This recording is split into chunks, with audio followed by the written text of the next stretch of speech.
Hi everyone.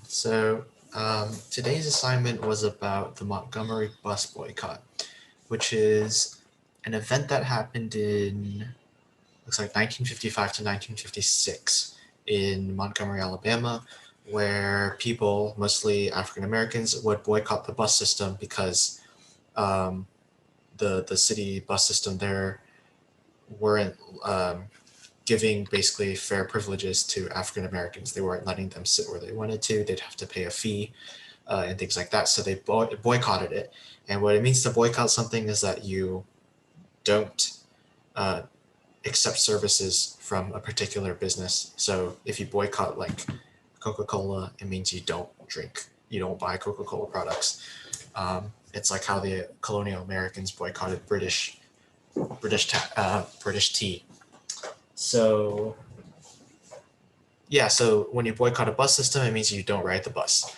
So we looked at a few sources today. We looked at a letter that talked about the Highlander School, an excerpt from an MLK speech, an excerpt from Bayard Rustin's diary, and a letter from Robinson, Joanne, I think it was Joanne Robinson, to the mayor of Montgomery. So the big question we're trying to answer today is, after reading these sources, which you can actually just look these up online, what does it say about what made this boycott succeed? Why was this movement really successful? Because at the end of this movement, they did gain a lot of rights. The African Americans did gain a lot of rights in the bus system, and it helped really propel the civil rights movement forward. So why did this succeed? So the Highlander School letter. Highlander School is like an institution that trains civil rights activists in civil disobedience, kind of nonviolence things. I think it helped train Rosa Parks. So what does this say about why the boycott succeeded? Well, it shows that there are organizations like the Highlander School that are working to help make the movements like these succeed. It shows that there's organization involved.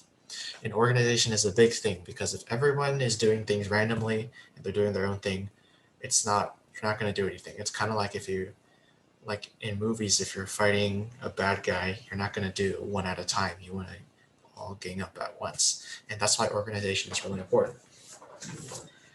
The next thing was an excerpt from MLK, one of MLK's speeches.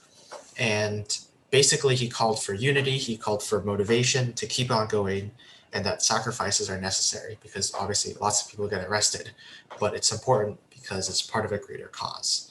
So what that speech did was that it also was kind of like organization. It kept people unified and it kept people motivated.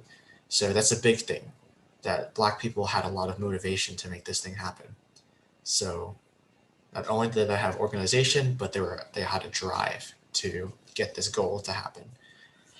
Bayard Rustin's diary, I forgot who that was, but the diary was about the boycott, and one thing that I talked about was that there were plenty of alternatives to the boycott, or plenty of alternatives to riding the bus. You could walk, you could hitchhike, you could carpool, and what that shows is that the boycott did not. It obviously harmed the bus system because they're losing business, right?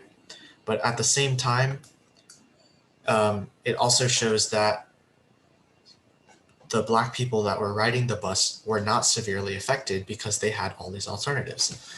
Um, so that's one thing, is that there wasn't too much at stake for them here, which is why the movement succeeded.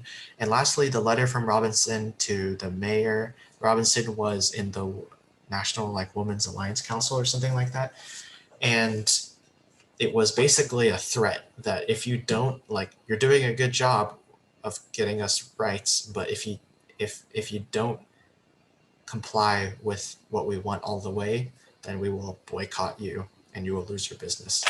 And so what that sort indicates is that there was threat and there was organization and there was a lot of nonviolence. It was a very nonviolent movement, and I think that makes it easier to sympathize with them.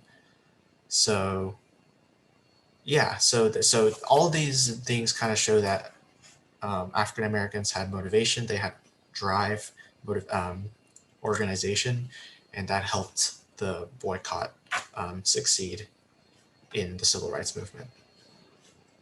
So I hope you learned something about that, and thank you for watching.